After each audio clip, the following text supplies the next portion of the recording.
Hey everyone, and welcome to this episode of Aspire.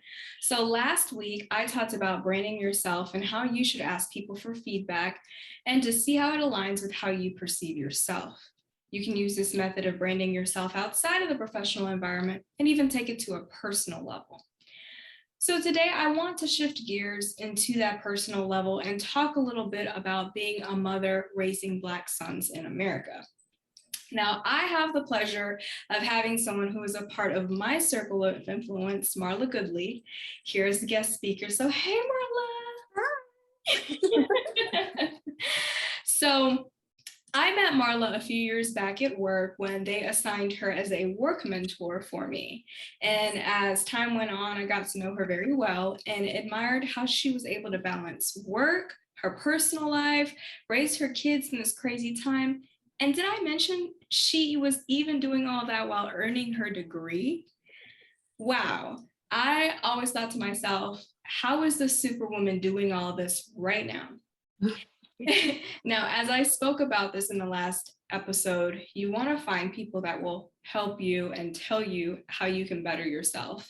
And Marla was always one that helped push me as if I was her own child and never sugarcoated anything. I need to add that you never sugarcoated. So Marla talked about her kids, especially her sons, a lot, and how successful they become despite being targets to microaggressions, judgment, and unfairness to this world. As a mom to Black sons during these crazy times, it's difficult for a lot of people to wake up and not worry about their son or sons and whether or not they'll make it the next day because someone is quote unquote scared of them. Now, Marla has branded herself very well as a worker, a sister, a wife, a mother, but I wanted to dig a bit deeper into branding herself as a mother to Black sons. So again, Marla's here to talk about raising sons in America, and I hope that you can either one, as future moms or moms now, take some nuggets to help raise your wonderful sons despite how society labels them, or two, open your mind to hearing someone else's perspective on raising Black sons so that you will understand some of the different social norms that comes with it. So again, no magic ingredients. Everyone, what works for one kid doesn't work for the other. But again, just wanted to get a little bit of some methods along the way. So Marla, with all that, I always ask my guest speakers two questions. Who are you? Tell us a little bit about yourself, and then who or what inspires you to succeed? I guess in a bundle, I am a businesswoman, a wife, a mother of three mini adults. I have a positive outlook on life and believe that laughter is food for the soul. So that's like at the forefront of everything that I do. I'm going to try to make something positive out of anything that's negative. The ability to have a laugh at ourselves and our mistakes is a virtue. That's good. What inspires me? I would have to go with my kids. My kids give me the will, the drive to keep pushing, not realizing how much they look up to me. Just gives me that extra push that I need to just keep going.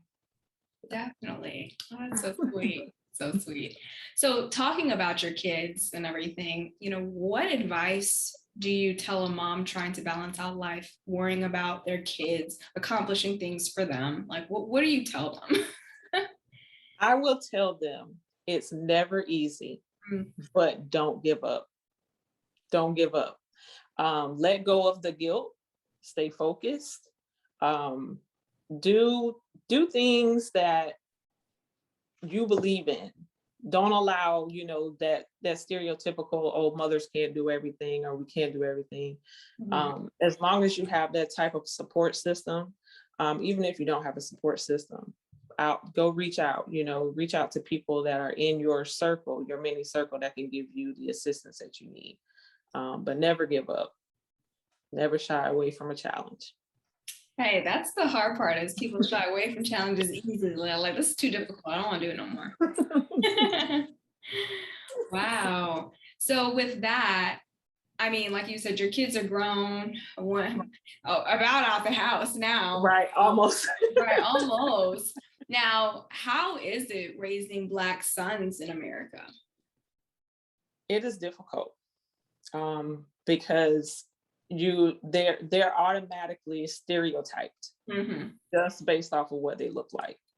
Um, so it's not an easy task to keep them on task. Just making sure that they're aligned with what you're looking for them to do.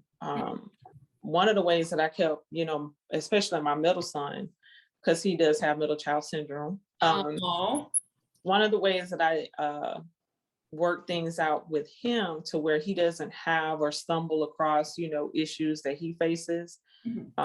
I gave him that extra attention, and also kept him in sports. So it was something that kind of kept him away from those outside experiences. gotcha. Gotcha. So to stay out of trouble, keep them busy. Correct. Okay. Correct.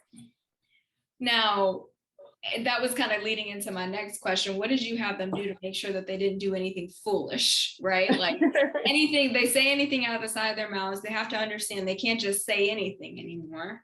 They can't just do anything. So what did you do aside from putting them into sports? I try to give them like mentorship. So even though they have the support system through me, they also have a support system through my dad, my brothers, my husband, even close friends of mine. They have different events that I send them to. And I know a lot of times they kind of look at it as, oh, well, I don't really want to do that. But when they go, they have a wonderful time. Oh, and they're learning. So, and staying out of trouble at the same time. Exactly. Like, what was your code? Like, how some, like my dad, for me, every single time I was about to get in trouble, he wouldn't do it in public. He would just look at me. What was your code for your kids to be like, all right, you ain't getting away with this? It was the same thing. It's a look. I don't know how to explain it. My mom did it to us. And she had 7 kids. So trying to maintain, 7 different personalities. If my mom looked at you a certain way, you already knew, okay, it's straighten up time. No play. You ain't getting beat here, but we're no. Wow. Ooh, just 7 kids. Ooh, your mom. Yep. Wow. So I guess, what did you do for your kids? Because a lot of times parents kind of suffocate their kids or keep them in the 4 walls because they fear danger for them. Like, right. What did you do not to suffocate your kids, but to give them a little, push them a little, but not too much for them to fall? I gotcha. What I did with my kids is basically gave them that sense of trust, that I can trust them to do the right thing. We're in a technology stage in life right now, so every information is at your fingertips. Yes. Use it to your advantage. You have locator on your phone. Know their location. Get their location. If they say they're going to be somewhere, I expect them to be in that location. And it's just a build of trust, basically. So if you build that trust with your child, 9 times out of 10, they'll respect you or your wishes more when you give them that level of trust and honesty, and you're able to maintain it. That's good. That's good. It's like, so how old were they when I know, like you said, your son was middle child syndrome, oldest. Like, how old were they when you had to give a little bit more trust? With my oldest son, it was me trying to get him out of the house. So I remember. I never really had to, push him or, instill that trust, because we already had that established. He was the one that stayed in the house. My middle son wanted to be everywhere. My daughter, she just turned 16. She wants to go everywhere. So, I give them that boundary of respect. They give me that boundary of respect. And they, they manage. We all manage. We just have that bond and that trust to where I know mom is going to protect me if something happens. So I don't want it to, make her mad or do anything that I shouldn't do by getting in trouble. So they think about that. Well, that's good, because a lot of people don't. Wow. No, so, the biggest thing is the overprotectiveness. So back when we were growing up, we were able to go outside, ride bikes, ride our scooters, roller skate. As long as we came home before the streetlights came on, that was the rule. Now it's like, you got to get them off of their phones, or you got to stop getting them out and about. But how do you, again, the overprotectiveness, or making them feel like, oh my God, you're suffocating me. I just want to do what I do. But like, you got to push them out. Like, how do you put them out in the world and say, look, I need you to do a little bit more than just be on your phone right now. Right. What I do, as far as like with my middle and my last one, because my oldest son, you know, he does music, and he's still doing that.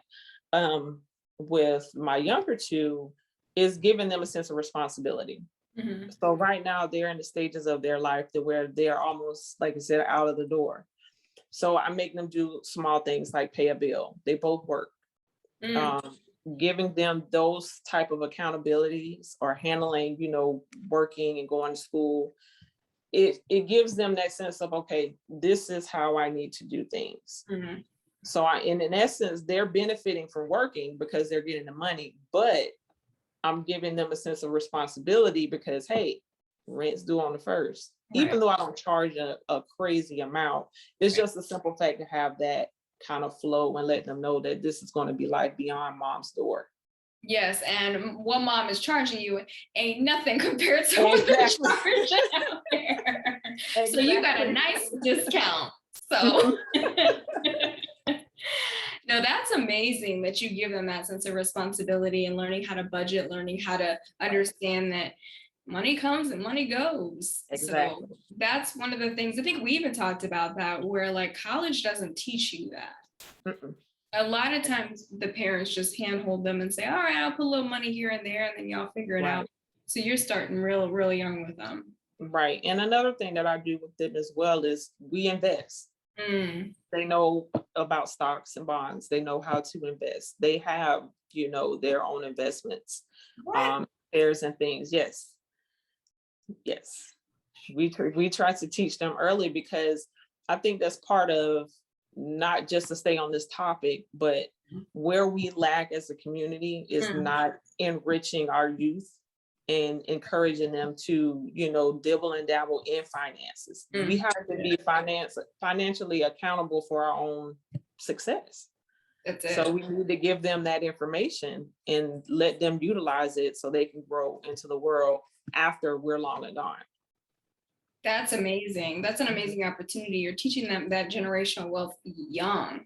And they have to know what it means and what it takes, because you pull out too soon or you leave too, you know, like you have to understand the risk of money and how it's not all there, but you can still build your wealth.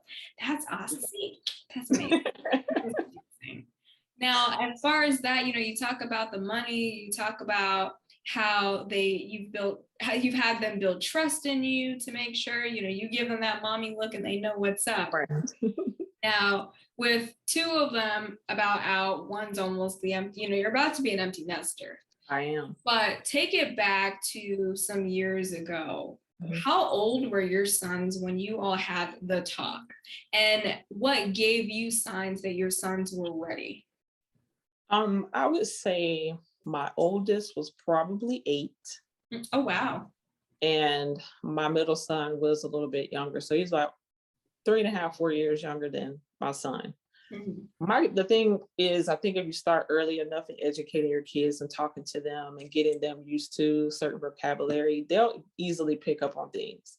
And the reason why I had this conversation with them so early is not just because of repercussions that they'll face later on in life, but also things in a way to help protect them with the unnecessary touching. So explaining, you know, not unnecessary, but the improper touching, and how they can come to talk to me. When I say me and my kids have such a great relationship. That's awesome. They can come to me and talk to me about anything. So having that conversation with them early is getting ahead of the game, because I learned through my oldest to what to do with my younger two, if that makes sense. Yes. Yeah. My oldest was the They're like a trial, he was test. the trial entry. My oldest is the Yes. trial entry. Yeah. But having that conversation with them, because children are going to be exposed to things sooner than Yes. what you want them to, just based upon them being in school in general. Right. Right. So other kids, because other parents are going to have different parenting schemes. So those children will come in contact with your kids, give them information that may not be correct or what I'm teaching them. And then now they're in the state of, okay, now I have to figure it out on my own. Right. So to jump ahead of the game, I educated my kids very early. So they know what the difference between improper touching, what's not appropriate, what is appropriate. Or like And what not to say to the cops or anything like that. Exactly. Yes. Wow. You did it all. So you did it all inclusive. You did the talk, and then the black talk. And like I said, I give it was basically like a preface. Okay. For their little minds at that time. And then the older they got, we revisited and we went a little deeper. And you said, remember that time I told you, and they rolling their eyes. Yeah. Now I can't tell you, my kids didn't like to talk about that particular topic. But now we can sit back and laugh at it. So that's what matters. And I think that, did your husband have to come in there and say, listen, I'm a Black man, you're a Black man, here's what I need you to understand? Or did they just kind of roll with it along the way? They kind of roll with it along the way, but as far as my husband does give, his extra information if he, feels like as though I missed something. So he's always there to back me up, or, hey, you missed this, or let's talk about this. Just giving them different scenarios and how that works. So good. That's good. Hey, Mr. Mike. No, that's awesome though. I think that that's the biggest thing for men, especially. I think for you holding down the fort as a mom, and the fact that your kids are super close to you is amazing. Yeah. But unfortunately, I should say, there's some people that don't have that fatherly figure.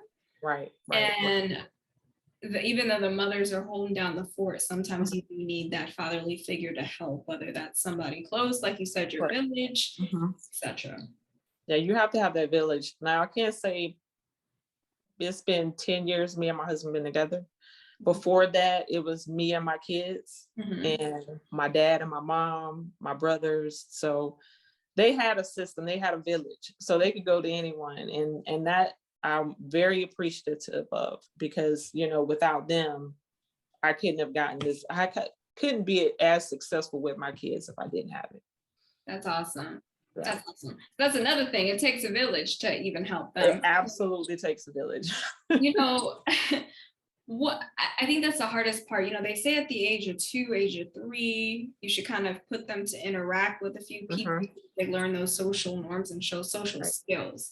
Now, after you gave that talk to your kids, both of them, both talks, and how did you make sure they didn't hate people that showed some microaggressions towards them? Because at that age they don't really see color, but when you introduce the topic, they start to think in their minds, is this person conniving? Can I trust them? So what did you do?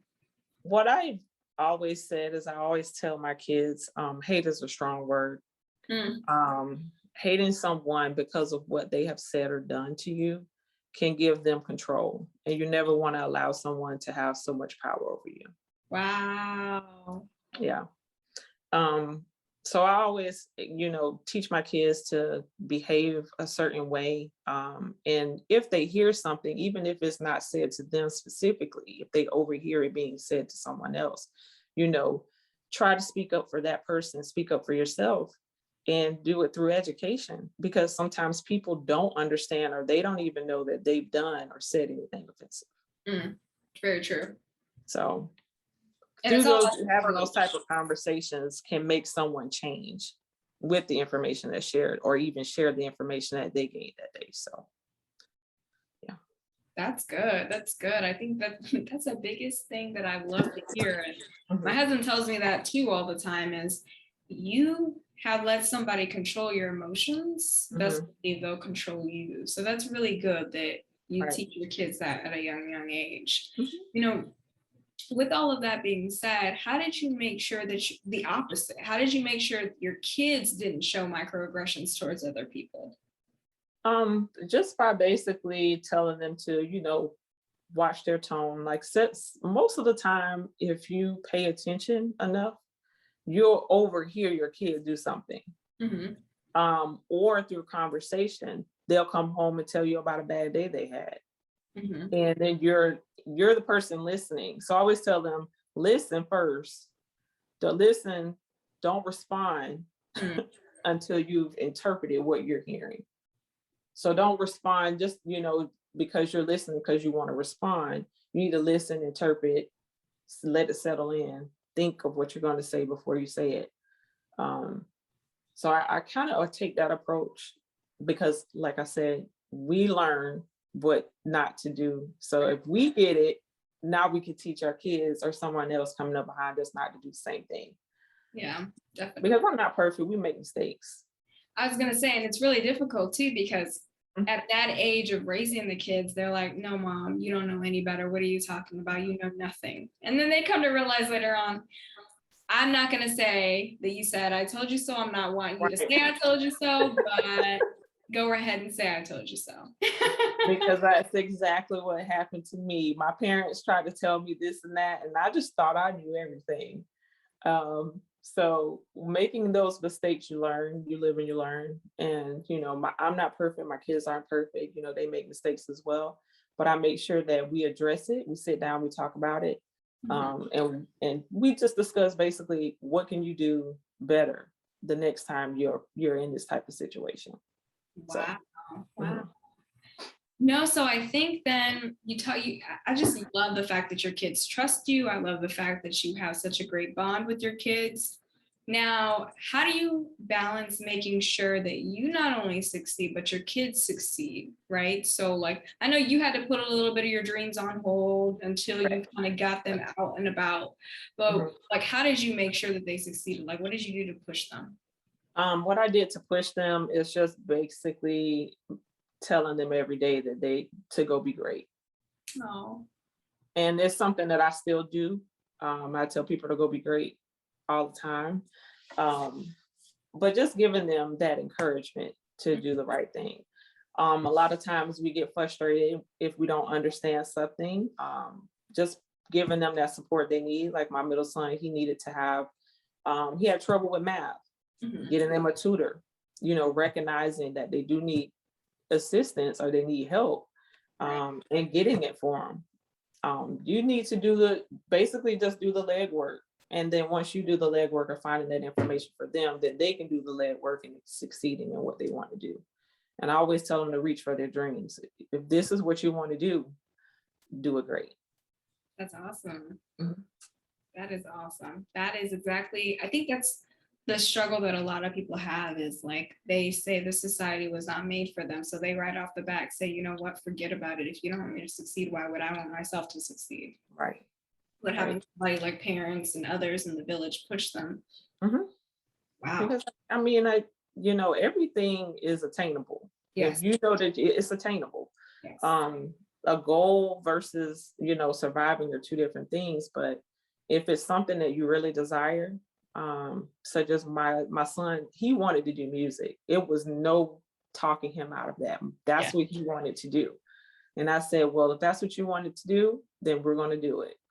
I paid for him to go to the studio, make recordings, and he's successful. That's awesome. So I mean, if it's what you want to do, I have your back 1,000%. If that's what you want to do. 1,000%. I love it. 1,000%. You got to be there and support, and just. I think that's one of the hardest things that a lot of people say is like words cut deep. So if you were to say the opposite, like, man, that's nothing. Music is difficult. Why would you want to put yourself in that? That really just puts a damper on them, and it pushes some people to have a bit more resentment towards others that told them that. Absolutely. And words definitely cut deep. Very. So I guess the other question I have for you is talking about going into a corporate society, talking about going into even the music industry, and watching your daughter grow up and so on and so forth. Like, a lot of times people have to code switch to Mhm, fit in. mhm.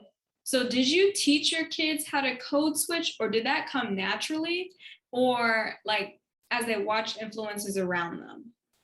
I believe it's watchfluences around them. Mhm. I remember one time I was on the phone having a conversation, and I think it was of making an appointment for someone to come to the home to do some work or something. Mhm. And my son, he said, once I hung up the phone, he was like, "Mom, why did your voice change?" So I I had to tell him what that, what code switching was, because he didn't realize it was a thing. It was just something that he heard me do. And once he understood what I was telling him, he was like, "Oh, so that's what Granny does when she's on the phone." Uh-huh. So he interpreted that and made an example like his grandmother does that. So it was pretty funny, but to be honest, none of my kids code switch. Really? No, Not yet, anyway. no, not yet. Anyway, it's probably a part of me because I've always told them to be themselves. Mm, Um, and if someone can't accept you for who you are, then then they don't need to be there. exactly. But none of my kids code switches. It's hilarious. That is funny. I don't know why. That is funny. Well, with music industry, they definitely have Mhm. free for all to be themselves. Right. So kudos to Correct. your son for being able to Yeah. get into that. Mhm.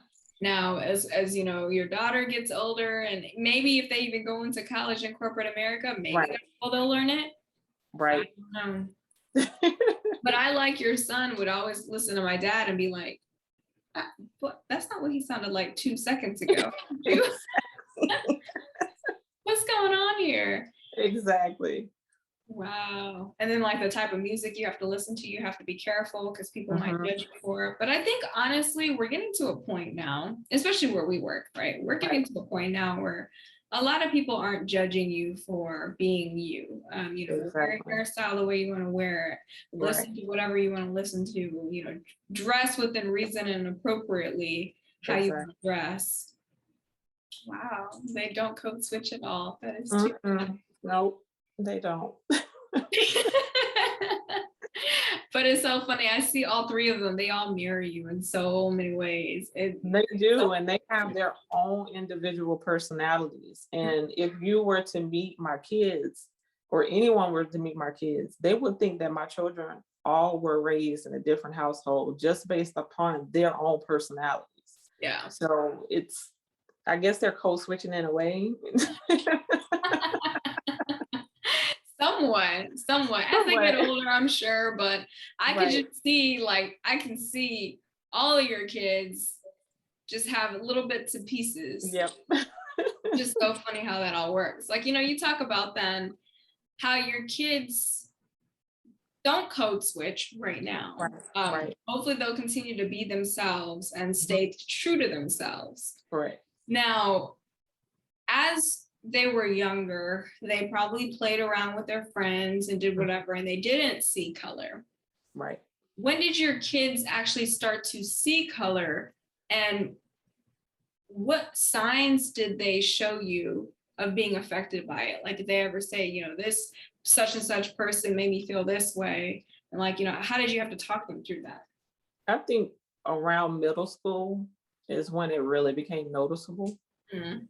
Um, because in my family, I have such a huge family. Yes. And my family is like a rainbow of people. So, my kids never looked at color that in that way. Mhm. We never really talked about it. But middle school, I would have to say, is when they started to notice those changes and notice how people treat them differently. Mhm. Um, Both of my boys have locks. Mhm. So, and my daughter, she changed her hair up just as much as I changed my hair. Uh, but I would actually have to say that it was the teachers and the adults more so than the children that they were playing with. Wow.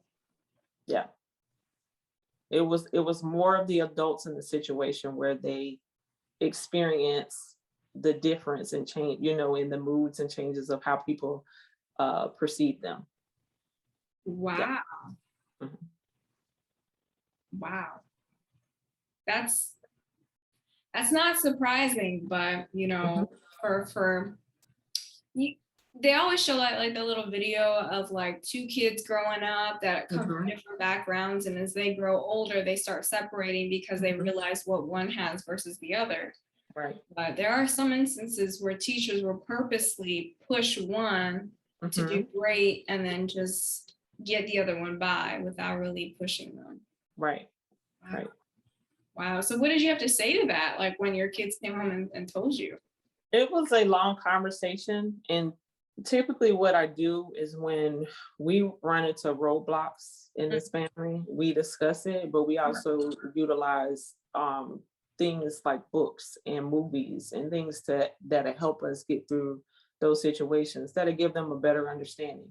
Because you can talk so much and they might not understand it, but if you show them actual video of a certain situation or the same situation, they tend to pick up on it a little bit better. And as they get older, they know how to work through those. Um, it's not an easy conversation to have with your kids. It really isn't. That's like one of the hardest conversations to have.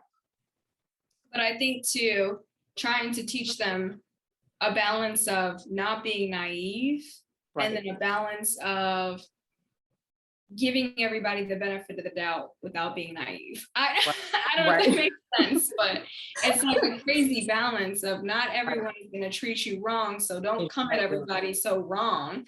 Exactly. Also, Everybody is not in a box. Don't box exactly. everybody into the same thing. So that's Exactly. basically how we take that approach. Okay, that's good.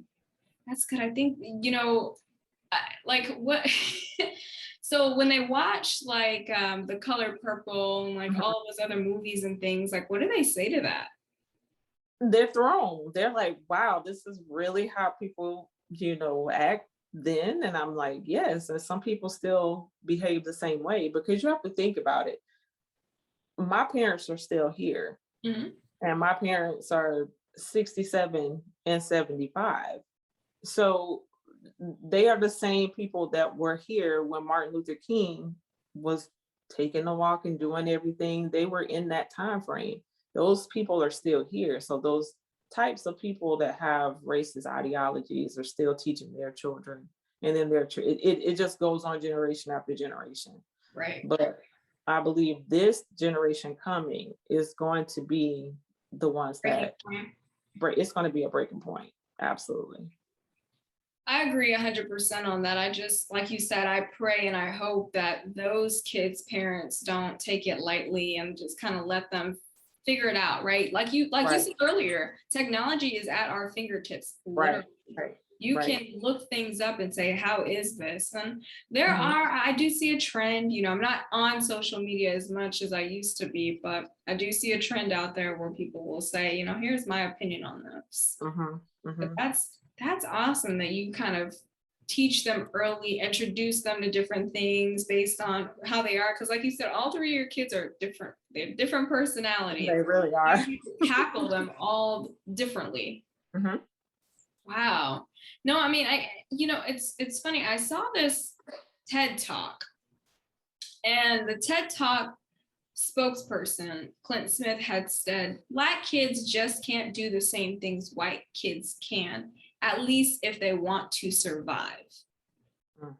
How are you able to articulate that and then balance that with the saying of, you can do anything that you put your mind to. If it's in God's will, it'll happen. So as a mom, knowing that people have that ideology of both, like, Right. Right. how do you push that? You can't do what your white friend did, or you can't do Right. this, but you can still follow your dreams. Exactly. And I mean, it's pretty much basically what you just said. It's like I said, anything that you put your mind to is attainable. Mhm. But goal setting itself and surviving are two different things. Mhm. So having to separate the two in order for them to do the one sometimes is the best way to go at it, because we can't change the world's view, um, and we can only prepare them for it. Mhm. So it's just like having the sex talk, or Right, right. you also have to talk about survival. It's hard to have those difficult conversations with them. But I always, after those conversations, always ask them if they have questions or what situations they can tell me so we can work through it. Um, but I mean, I've gone and I've had the conversation of what you can't do when you go out. My kids are older, so it's please wear your seatbelt. Make sure you put your registration and driver's license here so they can see your hands. Keep your hand on the wheel if they pull you over. So going over those survival tactics to make sure my children come home, but also not discouraging them to say, hey, I still want you to go out and meet these goals. The good thing about my family is I have a brother that's retired, JSO. I have a cousin that's also retired JSO. So having them in my family, previous police officers, kind of gives them that ease for them, to where they don't always think that someone's out to get them, or once every time they get pulled over, there's going to be a situation. Right, because there are good cops out there. There are, and like I said, you can't lump everybody together. Right. So you only know when the situation happens. But I try to keep my kids, in that be prepared, continue to do what I tell you. Sorry about that. Just follow the rules that I give you and just make sure that you make the right decision at the time that it happens. But I don't think that we can necessarily separate the two. We can only teach it and try to meet in between. That's key for sure. That's key for sure. No, I love it. I think all these nuggets, I'm like, oh my God, Lord willing, I have kids. I can call them Marla. Now, from your perspective then, I mean, you talked about so much, like what other advice do you have for mothers out there in which they can take bits and pieces and just be inspired to help shine a light on their kids? Don't compare your parenting to another's. First, trust your initial instinct and listen to your kids. Your children can teach you how to become a better parent or a better mom. So always keep that open door policy with them to where they're comfortable enough to trust you, and give you information willingly. Right. And that's one of the things that I do with my children, and they take it well. I mean, it's my daughter, we have such a good relationship. She comes in and she tells me everything like I'm her best friend, and I love it. And just one little more nugget for them. Always remember that there is nothing in a caterpillar that tells you it's going to be a butterfly. Wow. And go be great. Wow, that's great.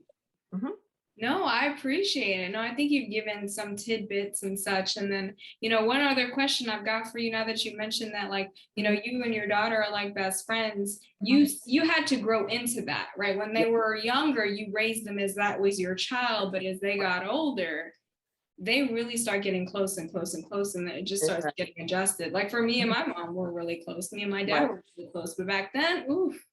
Yeah. We weren't that close. I think and it's the same thing with me. I wasn't, really close with my mom when I was younger, so now I talk to my mom every day. So it was different. And I tried to establish that kinship with my kids that my parents didn't do with me. So I took a different approach. So some of the things that they use in their parenting, I took, but I put my own little twist on it. And sometimes you have to do that as a parent. Definitely. You have to see the good little things and then take that one little good thing and then add to it. So yes, definitely. Sugar, spice, and everything nice. Yes. Well, no, I appreciate you so very much for coming on. I appreciate you for being a part of my circle of influence. And I hope that you all, the audience, has taken bits and pieces that they can do as being a mom, especially being a mom raising Black sons. And I thank you all so much for tuning in. Until next time. Bye. Bye.